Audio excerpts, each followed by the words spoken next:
Picture this, it is the height of the Roman Empire, and an urgent message needs to get from a remote fort at the edge of the known world, all the way to the emperor himself in Rome. No satellites, no digital networks, not even a telegraph wire in sight, yet somehow, against all the odds we'd assume today, that message could cover thousands of miles in a matter of weeks. How is that even possible? We take global communication for granted now, but 2,000 years ago, the Romans engineered what might be history's first truly long-distance information superhighway, a system so efficient, so brilliantly organized, that it held their vast empire together. That system was called the Cursus Publicus, the imperial courier service, and it was nothing short of a logistical miracle. Today, we're not just going to talk about it. We're going to resurrect it. We're putting this ancient network to the ultimate test, tracing the routes these riders took, calculating their legendary speeds, and staging a modern-day challenge to see if we, with all our technology, can outpace a Roman courier traveling the same path they did centuries ago. This is more than a history lesson. It's a race against time itself, a journey back to an era of astonishing human ingenuity. So join us as we unpack the hidden mechanics of the Roman postal system, explore the reason it was so vitally important to the heartbeat of an empire, and embark on an adventure to discover whether this ancient marvel really was the super internet of its day. The journey starts now, and you are going to see the ancient world in a whole new light by the time we're through. To understand the sheer ambition of this system, we have to step back and look at the empire it was designed to serve. By the time of Emperor Augustus, Rome's territory was colossal, stretching from the rain-swept hills of northern Britain all the way to the sun-baked deserts of Egypt. Governing this immense, diverse collection of provinces wasn't just an administrative challenge, it was a constant, high-stakes battle against time and distance. A rebellion could flare up in a distant province, and if news of it took months to reach the capital, the situation could spiral into a full-blown crisis before Rome even knew it had begun. The empire's very survival hinged on the flow of information, and that flow was dangerously slow and unreliable. This was the critical problem Augustus solved when he formally established the Cursus Publicus around 20 B. See, he didn't invent the idea of relay stations or messengers, but he took existing concepts and forged them into a truly state-run, empire-wide service. Think of it less like a postal service for the public and more like the ultra-secure, high-priority network that would today carry top-secret diplomatic cables and military commands. The average Roman citizen couldn't just pop in and mail a letter to a relative in another province. This system was exclusively for the business of running the world's first superpower. So what kind of information was so urgent? Primarily, it was the lifeblood of imperial control. Military dispatches were the highest priority. A general on the frontier needing reinforcements, a report of a barbarian incursion, or orders from the emperor himself to launch a campaign. These messages were the difference between victory and defeat, between holding a border and losing a province. Then there was the vast machinery of taxation and census data. Accurate records of people and resources were essential for funding the empire's armies and infrastructure. Provincial governors would send detailed reports and tax revenues back to Rome, ensuring the capital's coffers were full and its authority was recognized. But it was also about intelligence and political control. Spies and informants relied on the Cursus Publicus to send back whispers of conspiracy or unrest from the farthest corners of the empire. Official decrees and legal pronouncements from the emperor and the Senate needed to be disseminated to every province to maintain a unified legal system and a common Roman identity. In essence, this network was the central nervous system of the entire empire. Without it, the brain in Rome would be utterly cut off from the body it was trying to control, leading to paralysis, rebellion, and eventual collapse. Speed was not just about convenience, it was the fundamental ingredient for cohesion, security, and ultimate survival. So how did this imperial information highway actually function? Unlike a local post office, this was a tightly controlled government operation.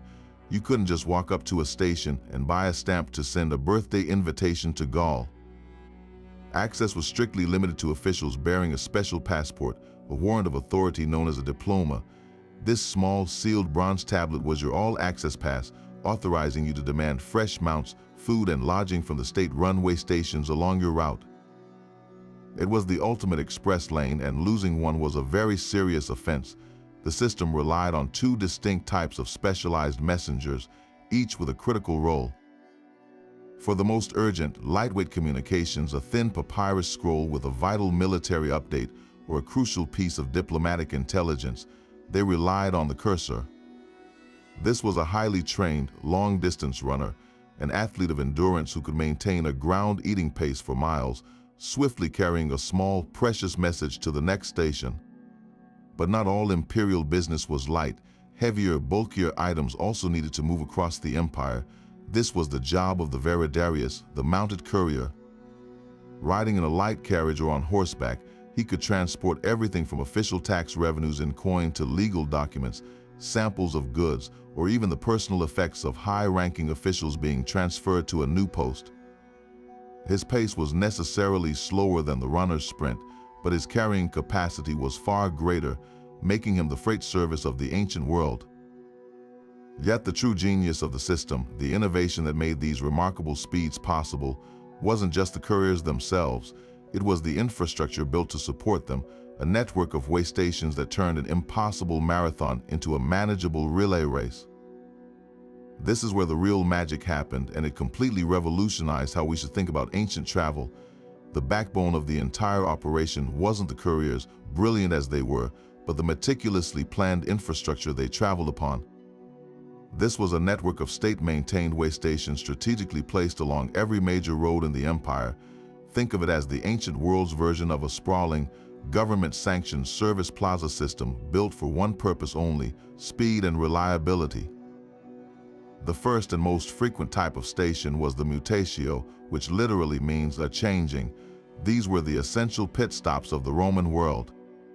You'd find one of these small, functional stations every 8 to 10 miles along a route, a distance calculated to be roughly the maximum a horse could run at a good pace before needing relief. A courier riding at a gallop would approach a mutatio, and without even needing to fully dismount, the waiting staff would have a fresh, pre-saddled horse ready to go. He would hand over his travel warrant, transfer his message pouch to the new mount, and be back on the road in a matter of minutes. This process eliminated the single biggest delay in long-distance travel, waiting for an animal to rest and recover. It turned a single, exhausting journey into a continuous relay, allowing a message to maintain a high average speed across hundreds of miles. In modern terms, this is the precise equivalent of a Formula One pit crew, a perfectly choreographed exchange designed for maximum velocity with minimal downtime. But even the most determined courier needed more than just a fresh horse. After a full day of hard riding, the human element required care. This is where the second type of station came into play, the mansio, or a stang. Placed at intervals of about 25 to 30 miles, which represented a standard day's travel, these were far more substantial complexes. A mansio was essentially a government-sanctioned inn and service center. Here a weary Veridarius with his carriage could stable all his animals for the night. He himself could get a hot meal, a bed in a shared dormitory, a bath, and a safe place to secure any official goods he was transporting. These stations were fortified, offering security and a chance for a full night's sleep before embarking on the next leg at dawn. The scale of this infrastructure is what truly boggles the mind. To service just one major route, dozens of these mutations and mansions had to be constructed, staffed, and supplied at the empire's expense. Each required a rotating stable of horses, grooms, veterinarians, blacksmiths for shoeing, cartwrights for repairing vehicles, and innkeepers to manage the lodgings. The financial and logistical effort to keep this system humming was enormous, a testament to how vitally important fast communication was to Roman power. This wasn't a luxury, it was a non-negotiable expenditure, as crucial to the empire's health as funding the legions themselves. But this entire high-speed network, with its fresh horses and waiting lodgings, would have been useless and incredibly vulnerable without one crucial fail-safe key. That key was not a physical object to turn in a lock, but a small official document that served as a courier's exclusive license to commandeer the empire's resources. This was the diploma, sometimes called an eftio, and it was arguably the most important piece of paperwork in the entire Roman world for anyone who needed to travel with any sense of urgency. You could be the most senior general or a low-level imperial clerk, Without this specific sealed authorization, the station masters at every mutatio and mansio were under strict orders to deny you everything. No horse, no food, not even a place to rest. The diploma was your all-access pass to the empire's inner workings. So what exactly was it? Typically, it was a small, durable tablet made of bronze or wood covered in wax. On its surface, a scribe would inscribe the vital details of the mission, the bearer's name and rank, their precise destination, the specific route they were authorized to travel, and perhaps most importantly, the date of issue. This wasn't a blank check for indefinite travel. It was a highly specific travel warrant with a clear expiration, designed to prevent anyone from abusing the system for a leisurely, state-funded tour of the provinces. The tablet would then be folded shut and sealed with the official imprint of the issuing authority, a high-ranking official like a provincial governor or a praetorian prefect. That seal was everything. It was a cryptographic signature that verified the document's authenticity at a glance for station managers who might be illiterate. Breaking that seal without authority was a serious crime in itself. The security surrounding these diplomas was intense, precisely because the potential for fraud was so enormous. Imagine the chaos if just anyone could forge a document and suddenly gain the right to fresh horses and free lodging anywhere in the empire. A spy could move with impunity, a criminal could escape pursuit, or a rebel could coordinate an uprising using the state's own communication network against it. To prevent this, the bureaucracy maintained meticulous records of every diploma issued. Losing your diploma wasn't just an administrative headache, it was a catastrophic professional failure that could bring your entire journey to a grinding halt and likely result in severe punishment, demotion, or worse. You were responsible for that tiny piece of metal or wax as if it were the message itself. This elaborate system of controlled access reveals a fascinating truth about the Romans. Their genius wasn't just in engineering roads or breeding fast horses. It was in their mastery of bureaucracy and security. They understood that the sheer power of their communication network made it an incredibly dangerous tool if it fell into the wrong hands. So they built a lock for it, and the diploma was that lock. It was the perfect balance of immense power and tight control, ensuring that the incredible speed of the Cursus Publicus served only the interests of Rome itself.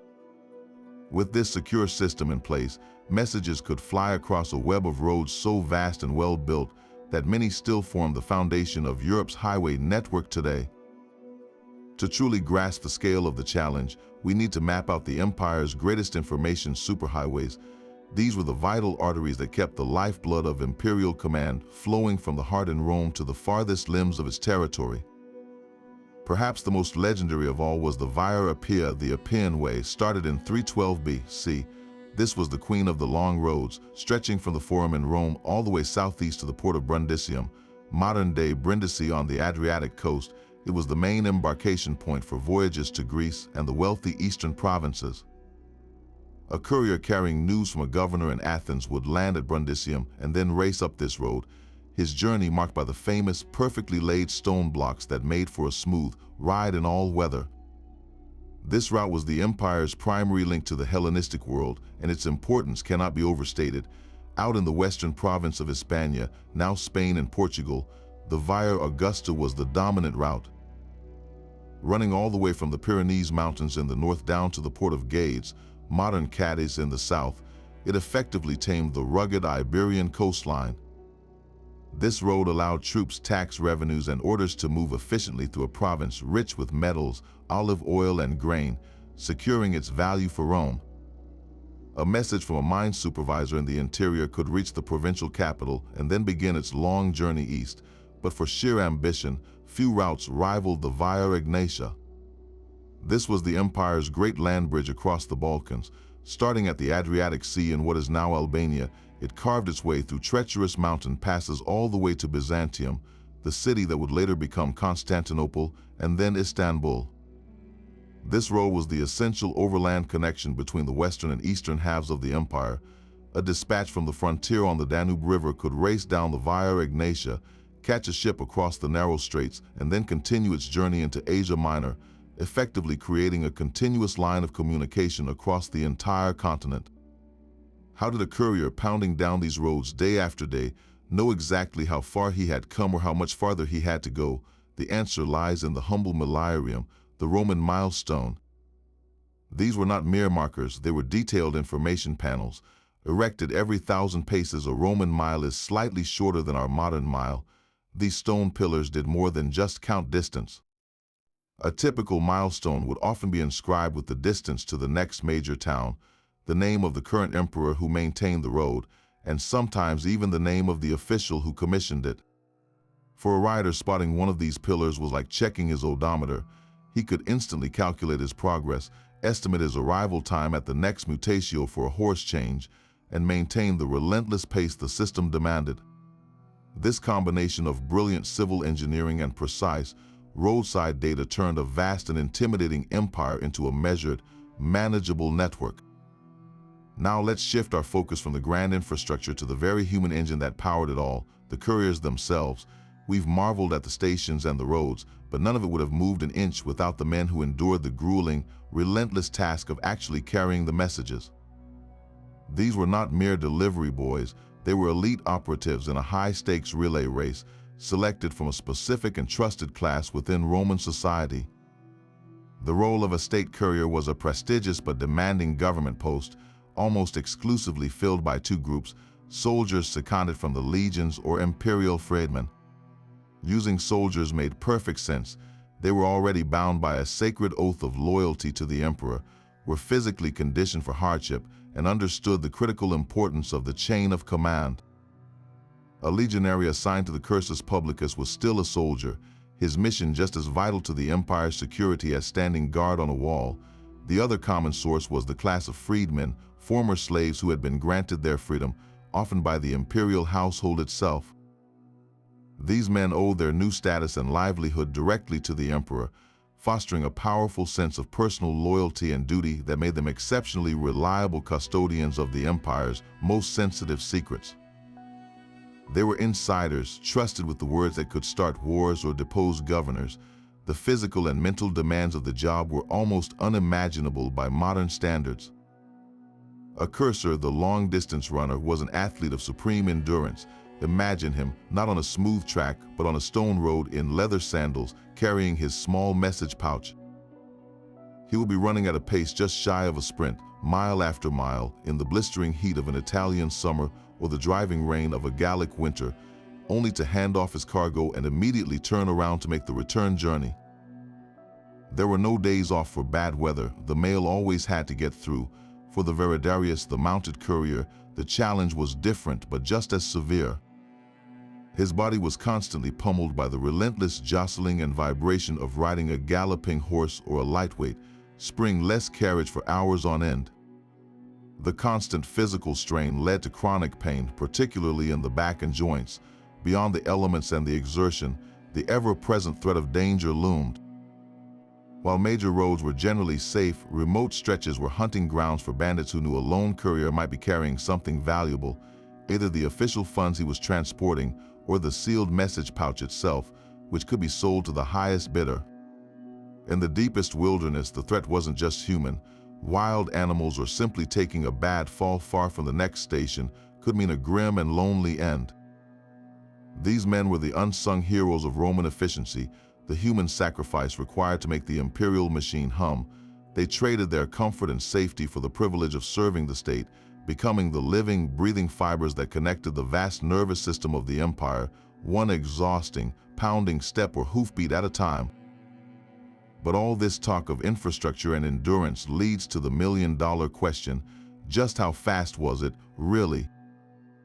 We have the roads, the stations, and the couriers, but what does the historical record actually tell us about the speeds they achieved?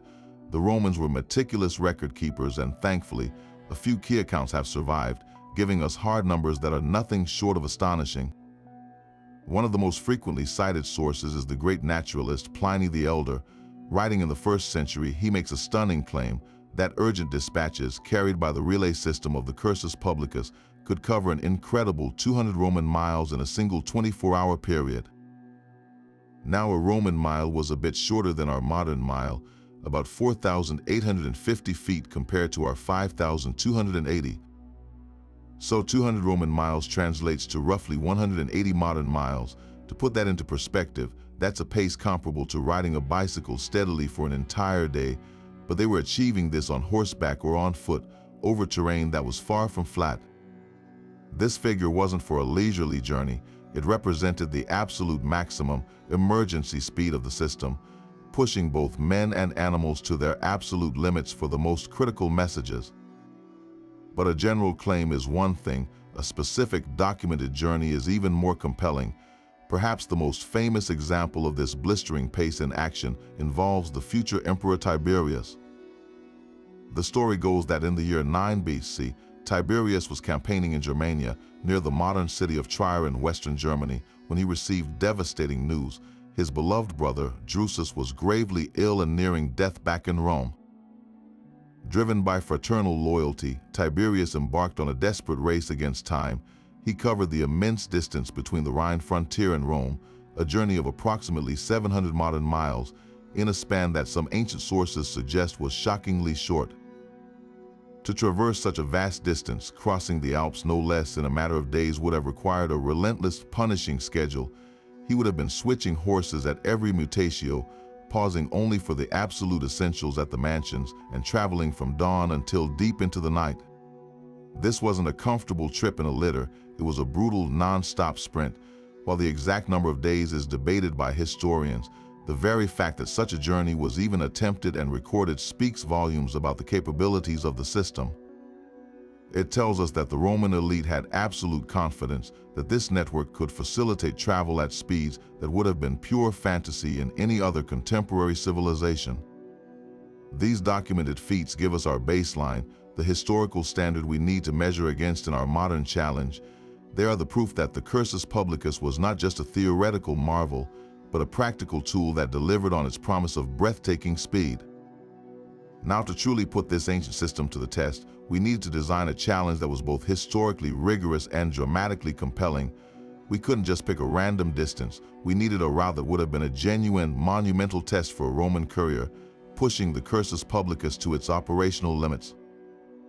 After careful consideration of the empire's major arteries, we settled on one of the most iconic and logistically complex journeys imaginable, the trek from the misty northern frontier outpost of Londinium all the way to the gleaming heart of the empire itself, Rome. This route spans approximately 1,200 modern miles, a colossal distance that would have required a messenger to cross the wild channel from Britannia to Gaul, traverse the diverse and often treacherous terrain of continental Europe, and finally punch through the Alps into Italy. For a Roman official carrying tax revenues or a military governor sending a dispatch, this was the ultimate long-haul mission, a journey that embodied the vast scale and ambition of imperial communications. Our modern challenge would be a head-to-head race against this historical benchmark. On one side, we have our theoretical Roman courier, operating with the full, optimized power of the Cursus Publicus at his disposal. He represents the peak of ancient efficiency, a Veridarius with his official diploma, moving from fully stocked mutatio to mutatio, with fresh horses and secure mansions waiting at precise intervals. His speed is based on the hard data from historical accounts like Pliny's, averaging that blistering pace of 180 modern miles per day for an urgent message. Pitted against this ancient ideal is our modern team. Their mission is to replicate the journey as authentically as possible using only methods available 2,000 years ago, but without the guaranteed support of the imperial infrastructure. They will be traveling on horseback, following the approximate path of the old Roman roads as closely as modern development allows. They will try to change horses at locations that correspond to the ancient mutations, though they'll have to rely on pre-arranged stables and modern veterinarians instead of state-funded grooms. They'll face the same physical terrain, the same weather, and the same fundamental constraints of animal and human endurance. The critical difference is the context. Our modern riders are navigating a world that has buried those old way stations under centuries of history, replacing them with cities, highways, and borders. We will meticulously track every variable. Time is, of course, the ultimate measure, but we'll also be documenting the grueling physical toll on both rider and horse, the logistical nightmares of planning a route across multiple modern countries, and the unforeseen challenges that would have been mundane realities for a Roman courier, but are immense obstacles for us today. This isn't just about who gets there faster. It's a forensic investigation into the real, practical mechanics of ancient speed, a quest to see if modern determination and historical knowledge can truly recreate the raw, engineered power of Rome's legendary communication machine. The starting flag is about to drop on a race through time. Before we can send our modern rider off on this epic journey, we need a clear finish line, a definitive time to beat. So let's calculate the theoretical best-case scenario for our Roman contender. What was the absolute fastest estate courier, carrying an urgent military dispatch under perfect conditions, could have possibly covered the 1,200 miles from Londinium to Rome? We start with Pliny's benchmark, 200 Roman miles, or roughly 180 modern miles, in a single day for a top priority message. On a straight, flat continental road, that math is simple. 1,200 miles divided by 180 miles per day equals approximately 6.6 days. But our route is anything but straight and flat. It's a complex puzzle of different terrains and a major, unpredictable obstacle, the English Channel. We have to break this journey down into its constituent parts and assign realistic speeds to each leg based on historical evidence and geographical reality. The first and perhaps greatest variable is the sea crossing from Britannia to Gaul. A Roman courier didn't have a private speedboat.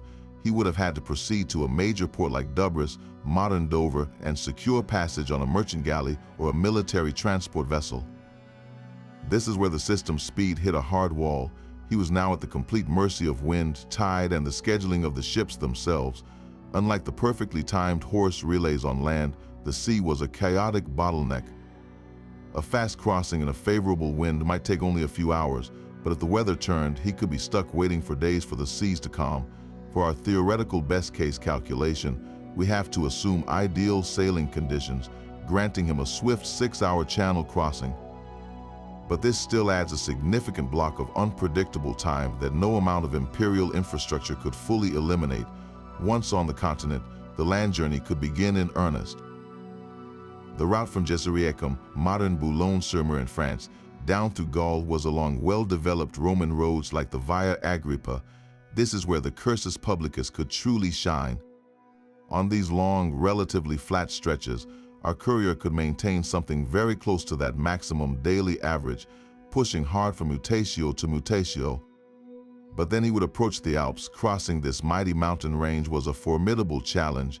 The roads, while incredible feats of engineering, were steep, winding, and treacherous. Speeds would inevitably drop. A rider would have to proceed with more caution on the ascents and descents, and the thinner air would tax both man and beast more quickly, potentially requiring more frequent stops. We can't assume a flat ground average here. We must factor in a noticeable reduction in daily distance covered through the high passes. So, building our perfect run model, we layer in these variables. Let's assume a heroic, uninterrupted land pace of 170 miles per day on the flat sections to account for minor delays. We add a full 24 hours for the channel crossing, accounting for waiting, loading, sailing, and unloading on the other side, a generous estimate for perfect weather. And we factor in a reduced speed through the demanding alpine terrain. Crunching these numbers, the absolute theoretical best time for a Roman courier on this specific route, under impossibly ideal circumstances, comes out to roughly 9 days. This is our high score benchmark. This figure represents the pinnacle of ancient logistical achievement, a testament to what the empire could accomplish when every single element of its brilliant system aligned perfectly. This is the ghost our modern rider must chase. To take on this monumental challenge, we couldn't just send a single person with a horse and a map. We needed to build a modern equivalent of the entire Cursus Publicus system, a dedicated team that could mirror the specialized roles and support structure that made the Roman operation so effective. Our first and most critical recruit was our lead rider, Sarah. She isn't just an experienced equestrian, she's a specialist in endurance racing, a sport that demands an almost superhuman level of stamina and an intuitive understanding of how to manage a horse's energy over vast distances.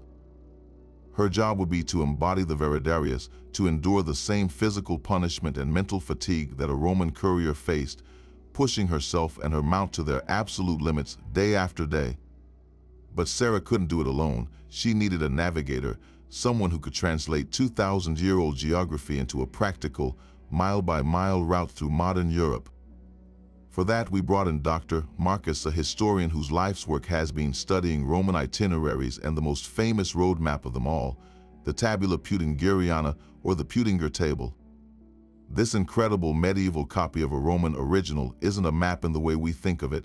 It's a stylized diagram of the empire's road network, stretching from Britain to India, showing every major stop, the distances between them, and the services available.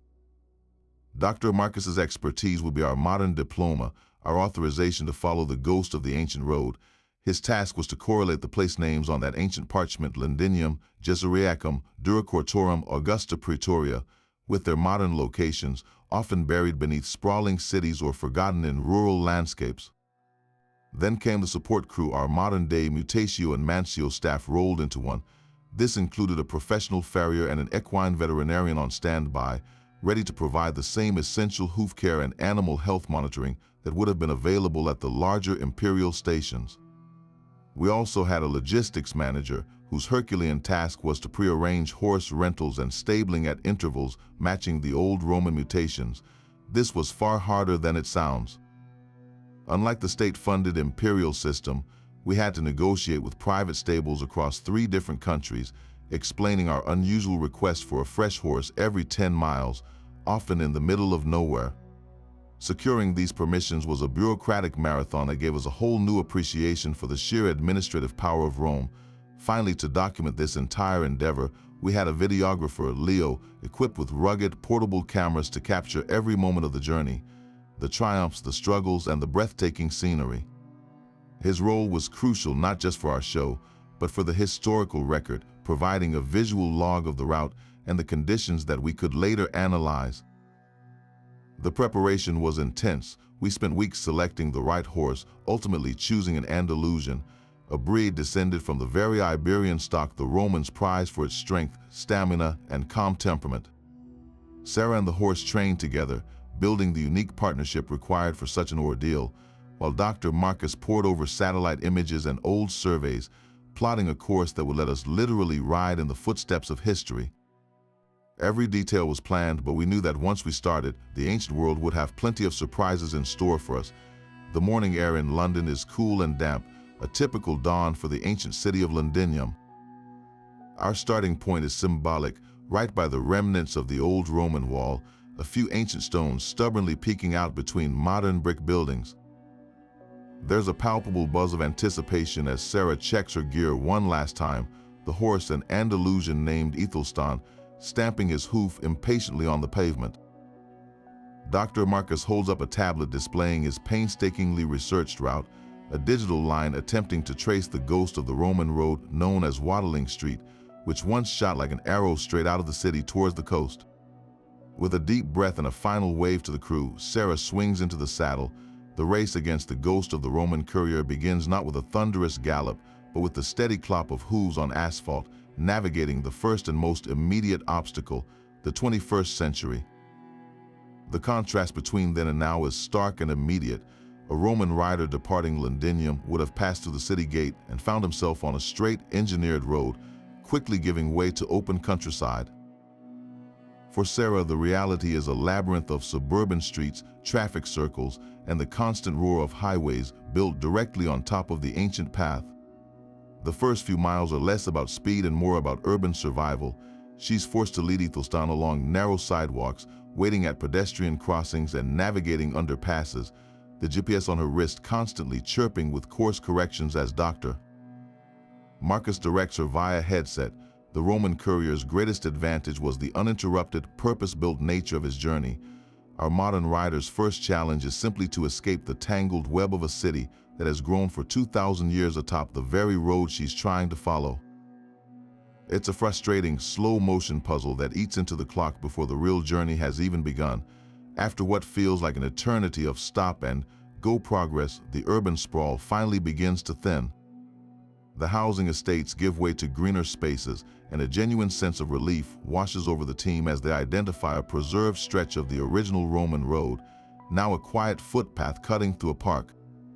This is the moment Sarah has been waiting for. With a clear path ahead, she urges Ethelstan into a steady canter. The rhythm of the ride changes completely. The sound of traffic fades, replaced by the steady beat of hooves on packed earth and the horse's rhythmic breathing. This is the pace the Cursus Publicus was designed for, a ground-eating trot that can be maintained for miles. For the first time, the experiment feels real. They are moving, truly moving, along the same corridor that countless Roman messengers once traveled. The first major logistical test of the day arrives after about 10 miles, the distance calculated to match a typical Roman mutatio. Our modern recreation of this essential pit stop is a pre-arranged rendezvous in a farmer's field just off the modern road. A support vehicle with a horse trailer is already waiting, a fresh horse calmly munching hay. The transition is our version of the Roman relay. Sarah dismounts, her legs stiff from the initial urban crawl. The team swings into action with a carefully rehearsed drill. One person takes Ethelstan to walk him and cool him down, while another helps Sarah transfer her saddle and message pouch, a replica leather satchel containing our imperial dispatch to the new horse, a sturdy bay named Cato. The whole process from arrival to being back in the saddle takes just under 15 minutes. It's a far cry from the minute-perfect changeover of a state-funded mutatio, but it's a triumph nonetheless. The first leg is complete. The system, our modern, fragile imitation of an imperial machine, has functioned.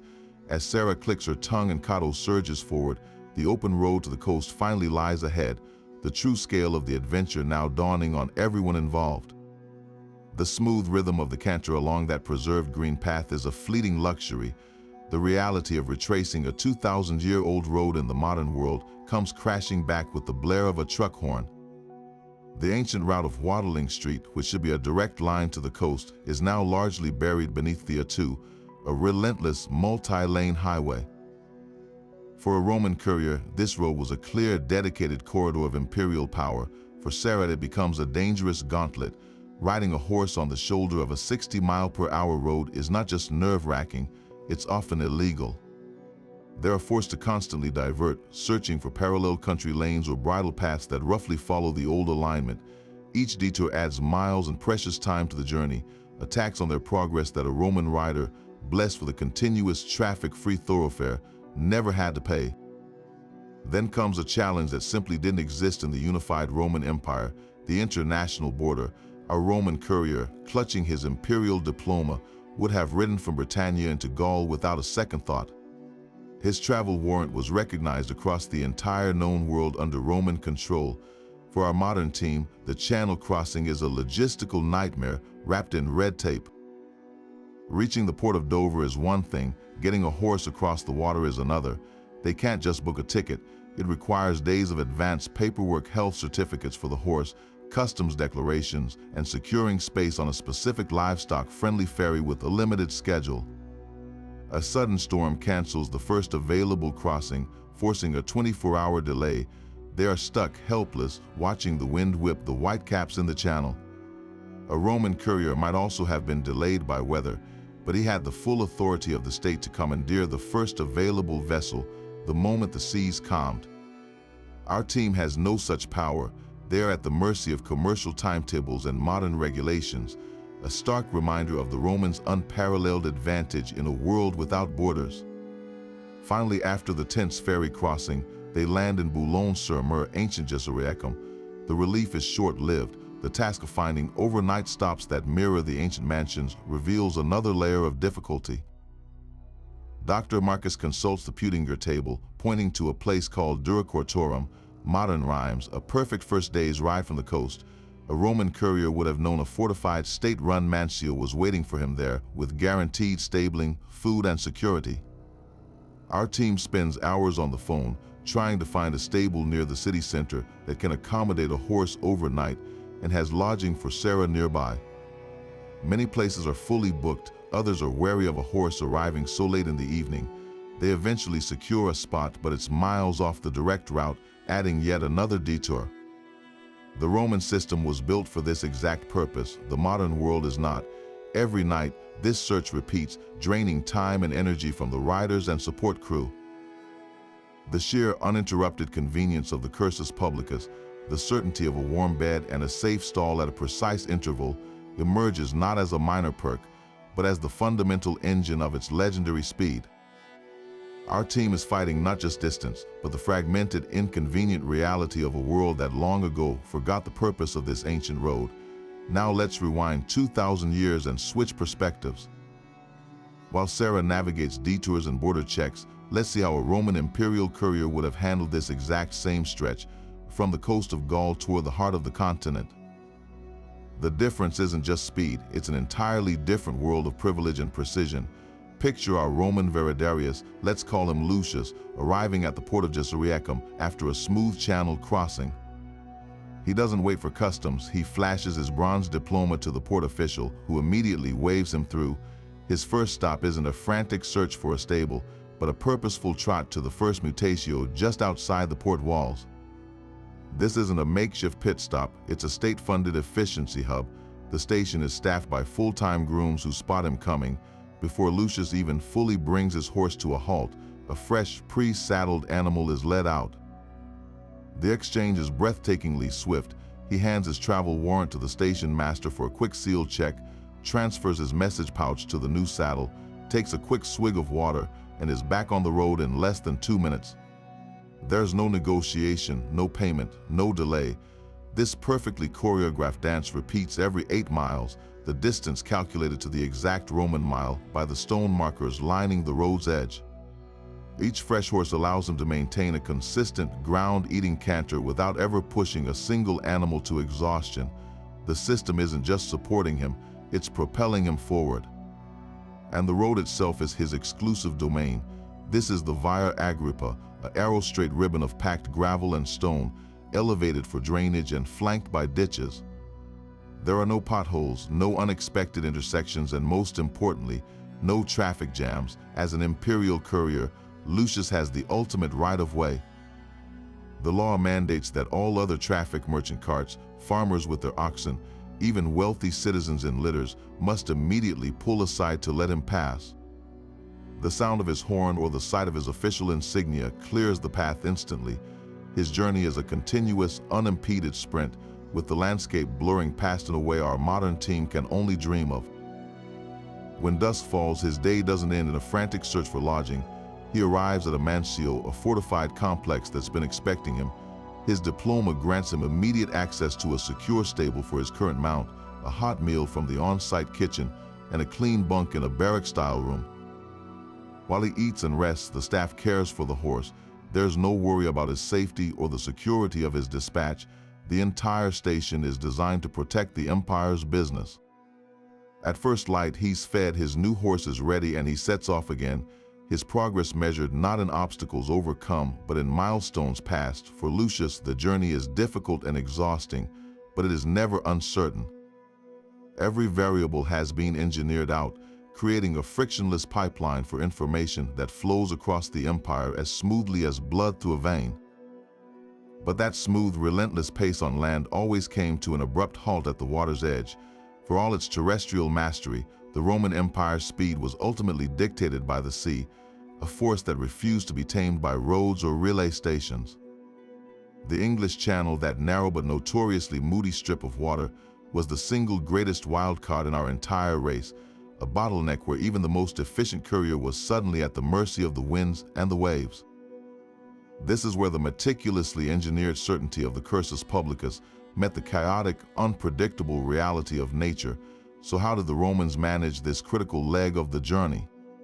They didn't have a dedicated fleet of imperial speedboats waiting on standby. Instead, they relied on a combination of naval infrastructure and sheer bureaucratic clout. Key ports like Reenactment on the Gaulish side and Tiberius in Britannia were military hubs, home to the Roman Navy's Classis Britannica. For an ultra-urgent dispatch, a courier bearing the Emperor's seal could potentially commandeer a swift oar-powered military Liburnian, a light galley that could row against the wind if necessary, making a crossing in a matter of hours under ideal conditions. But this was likely reserved for the most critical of state emergencies. Most of the time, our courier Lucius would have proceeded to the port and presented his diploma to the port authority, who would then assign him passage on the next available merchant vessel headed across the channel. These were broad-beamed, wind-powered sailing ships, much more vulnerable to the weather. The system's efficiency here wasn't about controlling the sea itself, but about controlling access to the ships that sailed it. A courier with the right paperwork went straight to the front of the line, bypassing merchants and other travelers who might have to wait days for a berth. His crossing, while not instantaneous, was prioritized above all else.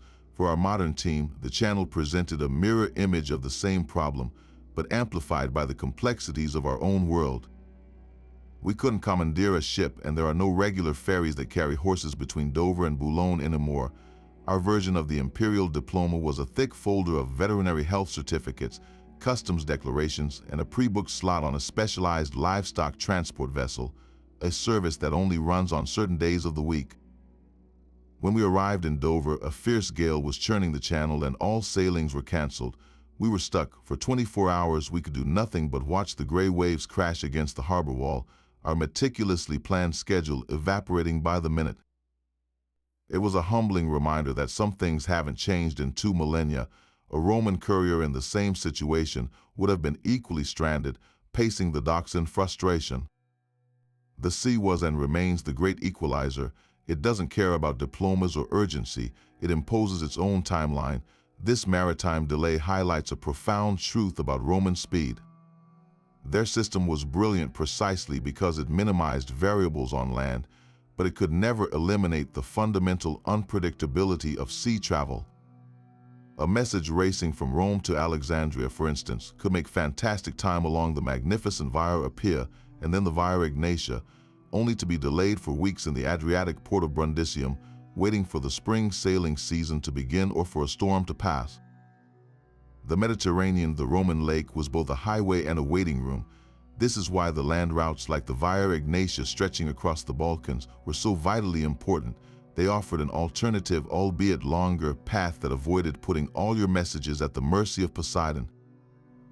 The true ingenuity of the Romans was not in defying nature, but in building a system with enough redundancy and alternative routes to ensure that, eventually, the message would get through.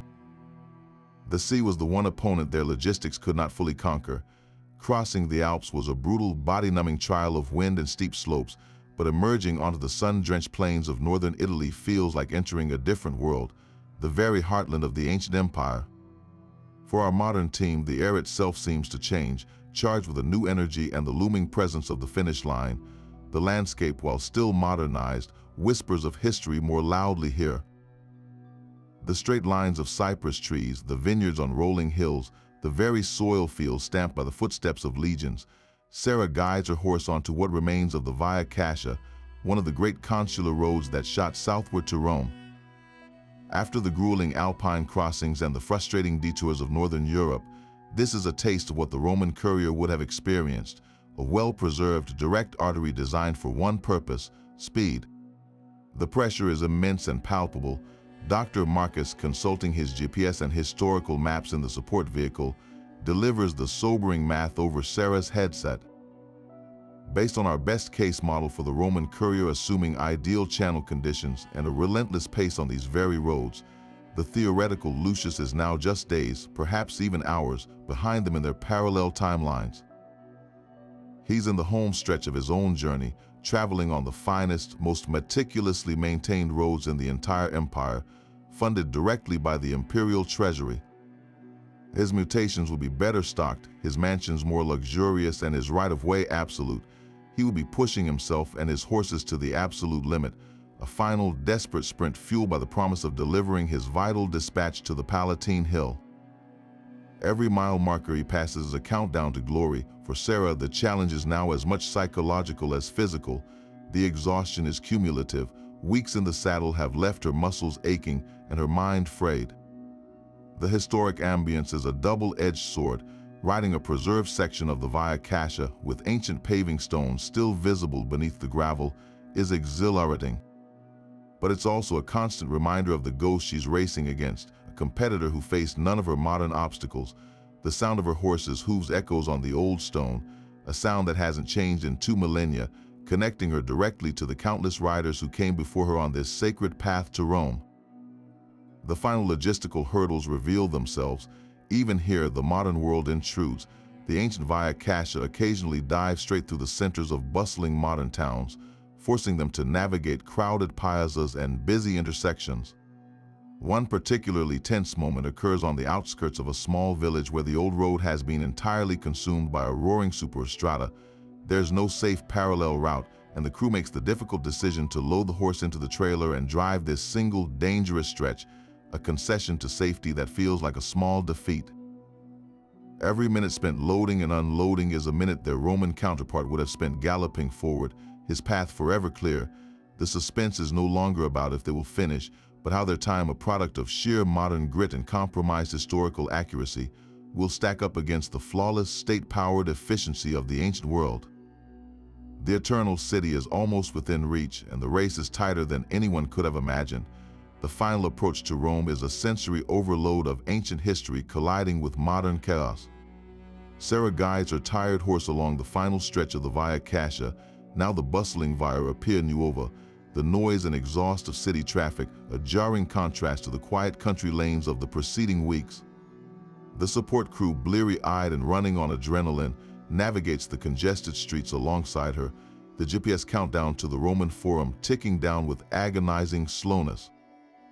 When the ancient stones of the Forum finally come into view, the emotion is overwhelming, a potent mix of immense pride and utter exhaustion. They have done it.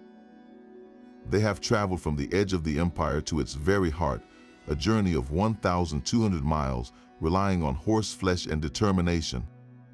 The time on the official clock, meticulously logged from the moment they left London's Roman wall, is a staggering 18 days, 7 hours, and 22 minutes. Now comes the moment of truth, the reason for this entire grueling experiment.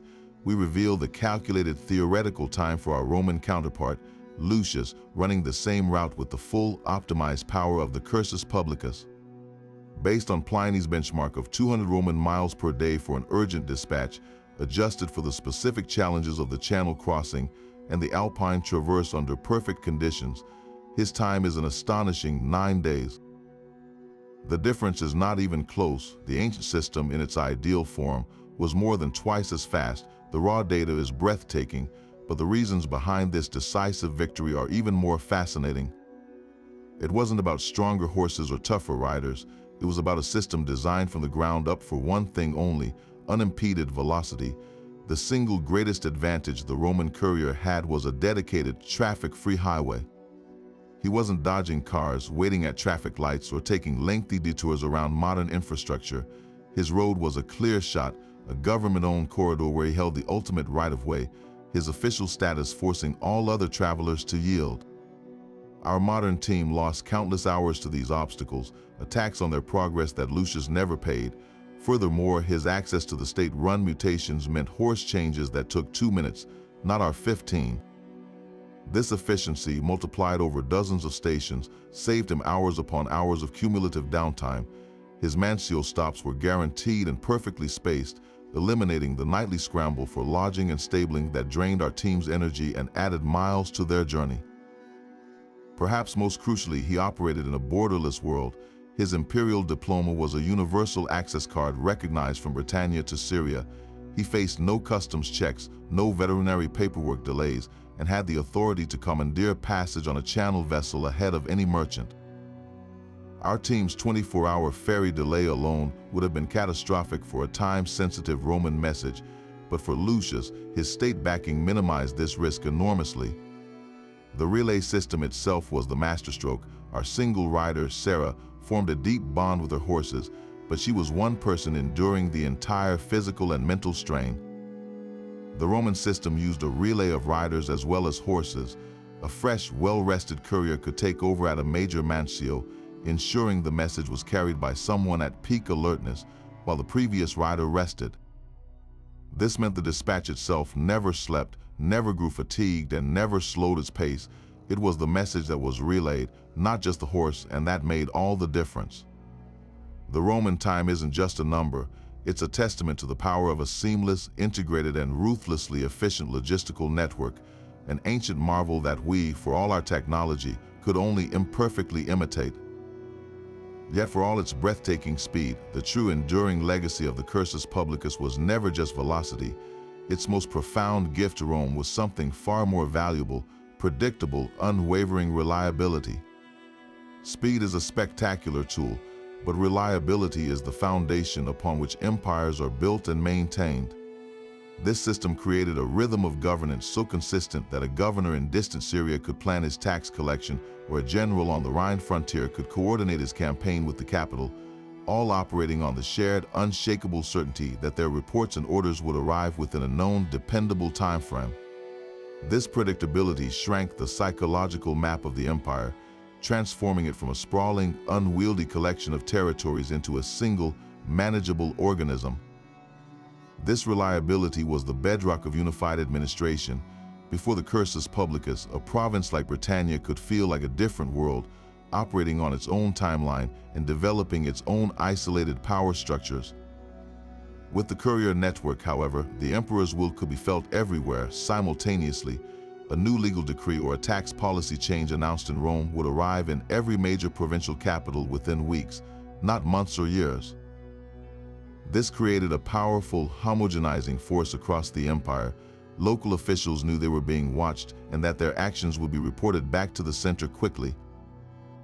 This constant, reliable flow of information enforced a standard of Roman law, culture, and bureaucratic practice from Scotland to the Sahara, binding diverse peoples together under a common system and a shared identity. It was the ultimate tool for preventing the fragmentation that doomed so many other vast empires. Perhaps its most critical function was enabling rapid military deployment and strategic control. The Roman army was the engine of conquest, but the Cursus Publicus was the nervous system that directed it. A rebellion could erupt in a remote province, and thanks to this network, the news would reach the nearest legionary fortress and the capital in Rome with stunning speed. This allowed for a coordinated, devastatingly fast response. Orders could fly from the emperor to multiple legions and auxiliaries across different frontiers, orchestrating a complex pincer movement or a strategic reinforcement that would have been impossible with slower communication. The system didn't just carry news, it carried the very essence of Roman power, the ability to project overwhelming force anywhere, at a moment's notice, before a local dispute could blossom into a full-scale revolt. It was the ultimate deterrent, a constant reminder to would-be rebels that Rome was always watching and could react with terrifying swiftness. Finally, the network served as a powerful conduit for culture and news, weaving the social fabric of the empire tighter with every message pouch that traveled its roads. While primarily for state business, the system also carried personal correspondence for high-ranking officials, letters between family members separated by vast distances, and reports on everything from new philosophical ideas in Athens to architectural trends emerging in the capital. This constant exchange did more than just spread information, it circulated a shared Roman identity. A soldier stationed in Egypt could read a letter from his brother in Hispania describing the newest public baths being built there, and a merchant in Gaul could receive word of a new edict from the emperor, making him feel connected to the center of power. The Cursus Publicus, in essence, created the first truly pan-imperial consciousness, a sense of belonging to something vast and magnificent. Its ultimate gift was not just moving messages, but moving minds, forging a unified world from a mosaic of conquered lands. For all its engineering brilliance and logistical might, the Cursus Publicus was not an invincible machine. It possessed critical inherent weaknesses that could, and often did, bring the entire empire's nervous system to a grinding halt. The most glaring vulnerability was its astronomical cost. Maintaining this network was a colossal financial drain that bled provincial budgets dry. Every mutatio and mansio represented a permanent, ongoing expense. The salaries for grooms, cooks, guards, and veterinarians, the feed and upkeep for dozens of horses and draft animals at each station, the constant repairs to wagons, harnesses, and the buildings themselves. This burden fell heavily on the local populations. Provinces were required to supply the goods and services for the stations within their borders, a form of taxation in kind that often pushed communities to the brink.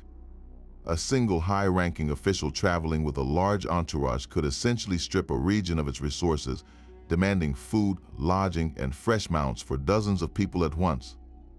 The system that was designed to bind the empire together could also become a source of deep resentment in the very territories it was meant to control, fueling the very unrest it was built to suppress.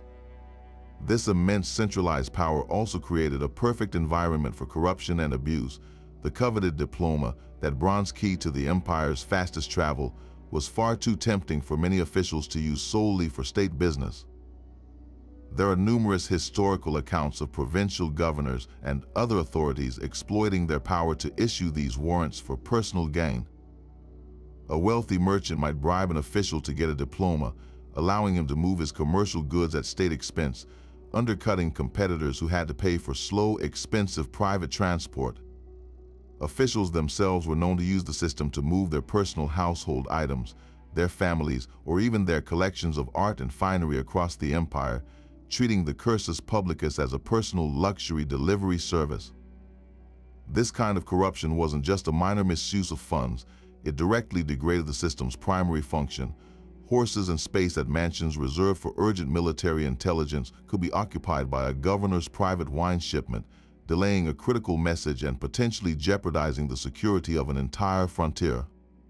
The system's greatest strength, its priority access, became its greatest weakness when placed in the hands of unscrupulous individuals, but the most catastrophic failure mode was reserved for times of true crisis.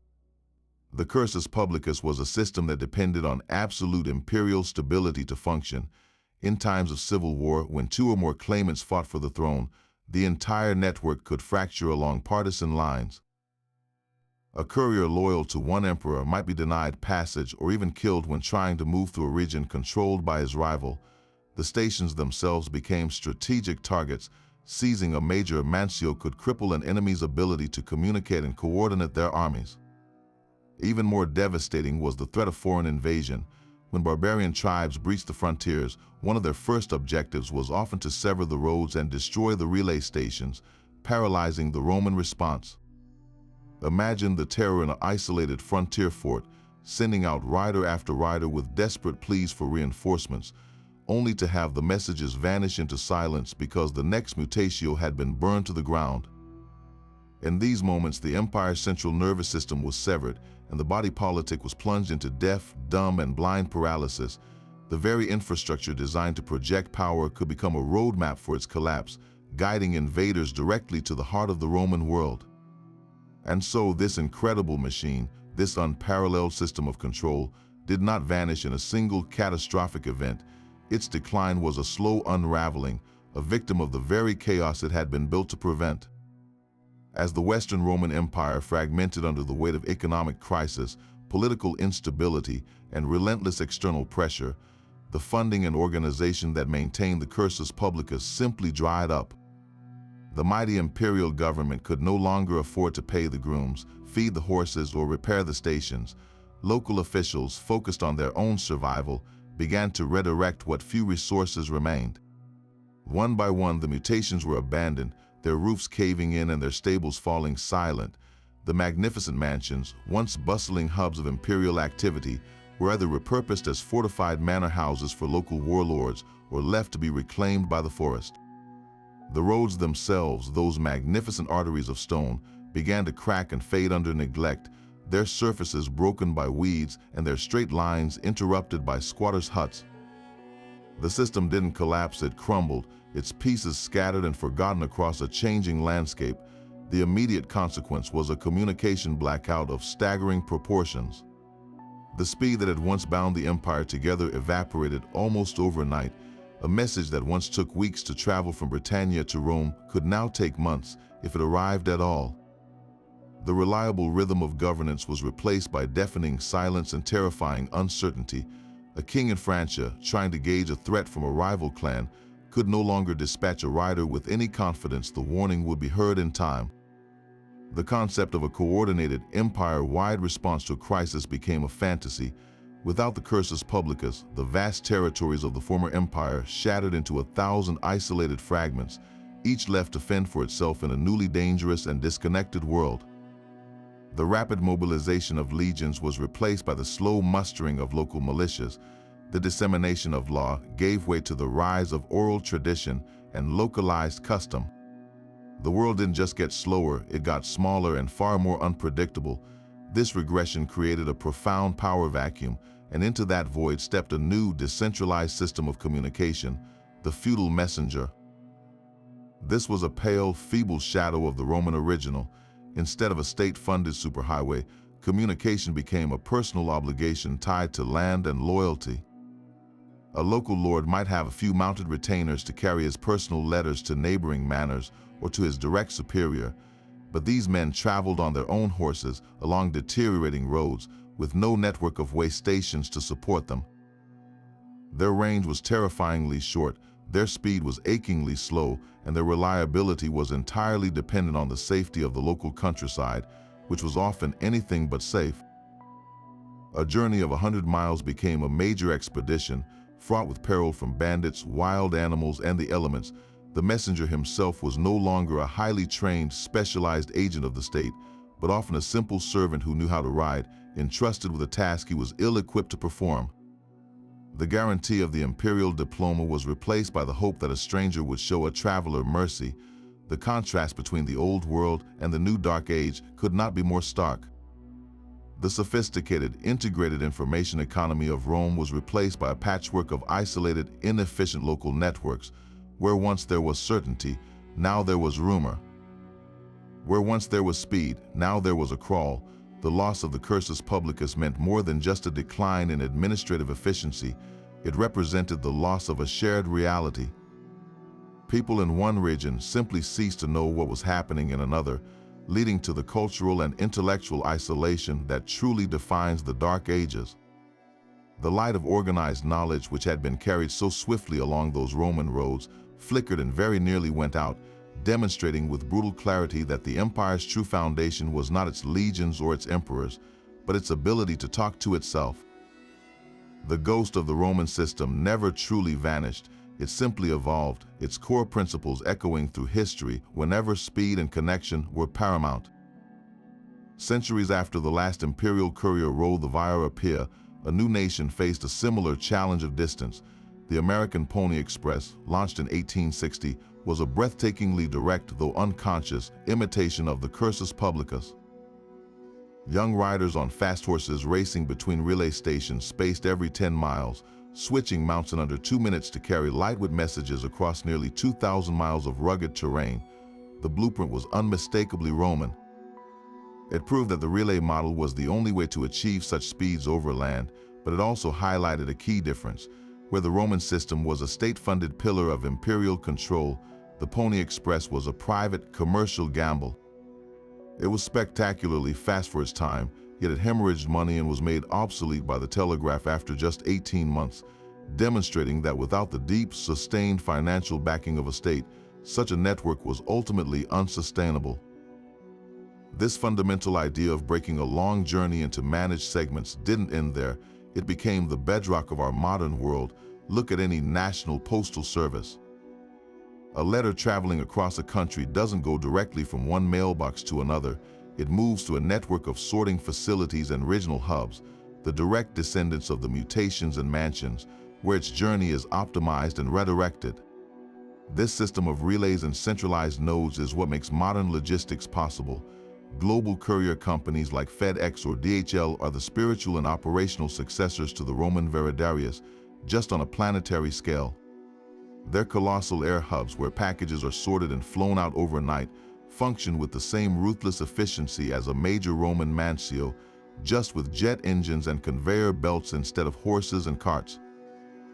They even have their own version of the diploma, the tracking number, a digital warrant that guarantees priority handling and secure passage through their private network. Perhaps the most profound parallel, however, lies in the technology you're using right now to watch this video, the internet. This might seem like a leap, but the conceptual DNA is identical. The Cursus Publicus was a physical network for moving information packets, the sealed message scrolls across a vast empire, using a system of relay points. The internet is a digital network for moving information packets, discrete bundles of data across the globe using a system of routers and servers. In both systems, the message is broken down for efficiency. Each packet or scroll is routed through the fastest or least congested path available, and it's all governed by a strict set of protocols: the Roman law of the road for the Cursus Publicus, the transmission control protocol, and internet protocol for the web.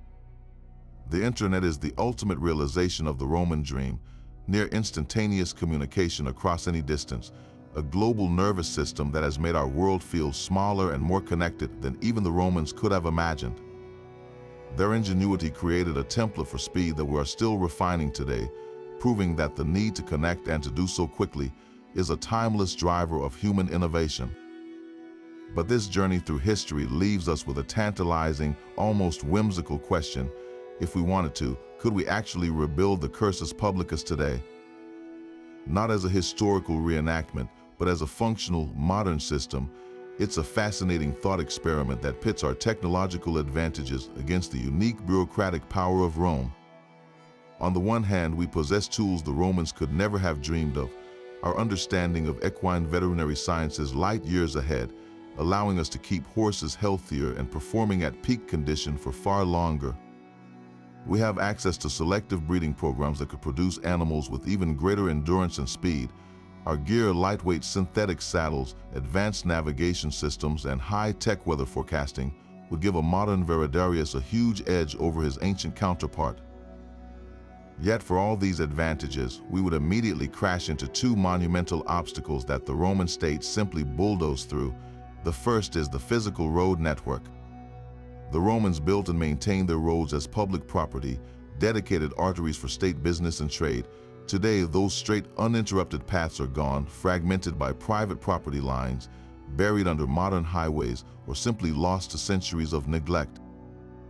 Securing a continuous traffic-free right-of-way for nearly 1,200 miles would be a legal and logistical nightmare of epic proportions, involving thousands of individual land use agreements and the construction of a brand new parallel infrastructure. The second, even greater hurdle is legal authority. A Roman courier's power to clear the road and command resources came from the emperor himself, a top-down mandate that was absolute. In our modern world of individual rights and robust legal systems, no one has the authority to demand that all traffic pull over or to commandeer private property for a state messenger. Our modern diploma would be a sheaf of court orders that would take years to acquire, so perhaps a rebuilt Cursus Publicus wouldn't use horses at all. Maybe its true modern equivalent will be a network of dedicated drone ports or a reserved lane on the internet for critical communications, a digital right-of-way that is protected from congestion and cyber attacks. But there's a romantic, undeniable appeal to the original human and horse-powered system. In a hypothetical scenario like a massive long-term disaster that knocked out all digital grids, reactivating the old Roman routes with riders might suddenly become the most reliable way to reconnect a shattered world. It's a testament to the system's elegant, mechanical genius that 2,000 years later, with all our satellites and fiber optics, the idea of a man on a horse with a message still holds a powerful, practical magic. It forces us to ask what we've gained with our technology and what we might have lost in sheer, uncompromising efficiency. Gazing back at the raw footage from our journey feels like looking into another world. We see Sarah's determined face caked with dust on a hot French road, and the moments of pure frustration trapped in a Dover hotel room, waiting for a storm to pass. We see the breathtaking beauty of crossing the Alps at dawn and the nerve-wracking tension of navigating a horse along a modern highway shoulder. These clips are more than just a travel log, they're a document of profound respect, hard-won through sheer physical experience. The data on the clock told one story, a decisive victory for the ancient Roman model, but the real verdict was written in our aching muscles and our stunned admiration for the couriers who did this not as an experiment, but as a career. For Sarah, the takeaway was intensely personal. Sitting in the shadow of the Roman Forum, still feeling the echoes of the ride in her bones, her perspective was that of an endurance athlete who just met her match across the centuries. She didn't talk about the system's speed, but its relentless, grinding nature. You can train for distance, she explained, but you can't truly train for the isolation and the constant, low-grade anxiety of the unknown that comes with a journey that long. Every Roman courier who set out had to have a profound trust not just in the system, but in his own ability to problem-solve anything that the system couldn't handle. A lame horse between stations, a washed-out bridge, a bandit ambush. We had a support crew and satellite phones. They had only their wits and their warrant. That level of self-reliance is a different kind of strength altogether. Dr. Marcus, our historian, saw the journey as the ultimate validation of his life's work studying maps and milestones. For him, the theory became tangible. Reading about a mutatio in a text is one thing, he said, his voice still buzzing with academic excitement, but standing on a spot in the Italian countryside, realizing the farmhouse over there is built on the foundation of a 2,000-year-old stable, and knowing that a rider would have changed horses on this exact spot is entirely another. The Roman genius wasn't just in the grand idea, but in the brutal, practical precision of its execution. They calculated the distance a horse could run at speed, and they built a station there. They calculated the distance a man could ride in a day, and they built an inn there. They engineered predictability into a deeply unpredictable world. Our modern journey, with all its detours and delays, only highlighted how perfectly engineered their world truly was for this single purpose. And for the entire crew, the conclusion was unanimous and humbling. The race was never a fair contest between ancient and modern. It was a revelation of context. We weren't just slower because we faced different obstacles. We were slower because we were operating outside the ecosystem that gave the Cursus Publicus its power. We were a single, independent organism trying to mimic the function of a dedicated organ inside a living body. The Roman courier was that organ, and the empire was the body, providing the blood, the oxygen, the nutrients, and the neural commands that allowed it to function at peak performance. Our 18-day journey was a testament to modern determination, but the theoretical 9-day Roman time is a timeless testament to the awesome power of integrated, state-sponsored logistics. The experiment may be over, but the awe for what they built and the men who made it run is only just beginning to sink in. So now we've put this ancient system to the test and felt its incredible power firsthand, and we want to hear from you. What did you find most surprising about the Roman postal system? Was it the sheer speed they achieved, the incredible infrastructure they built, or the sheer human endurance required to keep it all running? We've been utterly captivated by this journey, and it's got us thinking about what other forgotten marvels of the ancient world are just waiting to be resurrected and tested. What other historical system would you love to see us put through its paces in a future video? Maybe the messenger runners of the Inca Empire who dashed across mountain trails with quippus. Or perhaps the fire signal networks used by the Byzantines to transmit warnings across vast distances. Let your imagination run wild in the comments below. And we have to ask, after following this entire adventure, could you ever picture yourself attempting a journey like this? Trading the comfort of modern life for the saddle, following an ancient map, and relying on your own resilience to cover a distance that once held an empire together. Tell us what part of the challenge appeals to you most: the historical connection, the physical test, or the sheer adventure of it all. Your ideas and thoughts are what fuel our next big projects, so please share them with us. Don't forget to like this video if you enjoyed the race through history, and subscribe and hit the bell so you don't miss whatever ancient mystery we decide to tackle next. The conversation is just getting started, and we can't wait to read what you have to say. So as the dust settles on our 18-day modern journey and we compare it to the calculated 9-day sprint of our Roman counterpart, the verdict is both clear and humbling.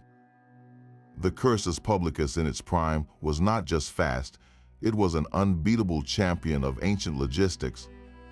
Our experiment revealed that their victory wasn't secured by stronger horses or tougher riders, but by something far more profound: a seamlessly integrated system where every single element, from the stone of the road to the bronze of the diploma, was engineered for one purpose alone: uninterrupted speed. We faced the fractured landscape of the modern world, with its traffic detours, international borders, and bureaucratic delays, obstacles that a Roman courier, armed with the absolute authority of the state, simply did not see. Theirs was a world built for communication. We were visitors trying to navigate its ghost. This decisive win stands as a timeless testament to Roman engineering and administrative genius. They didn't just build roads, they built a circulatory system for an empire, with the Cursus Publicus as its lifeblood. The precision of the mutations spaced at 8-mile intervals, the reliability of the fortified mansions, and the universal authority granted by a small bronze tablet reveal a level of centralized planning and control that wouldn't be matched for over 1,000 years. It was a holistic masterpiece where civil engineering, military discipline, and bureaucratic innovation fused into a single, world-changing tool.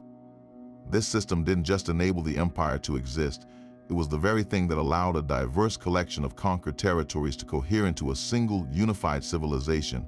with news, laws, and culture flowing as freely as the couriers who carried them. And this leads us to a powerful final thought. Especially in our age of instant digital gratification, we can send a message across the globe in milliseconds, a feat that makes the Roman pace seem achingly slow. But that very comparison misses the point entirely. The awe of the Cursus Publicus lies not in its speed relative to our time, but in its monumental achievement within its own. Their triumph was physical, tangible, and human.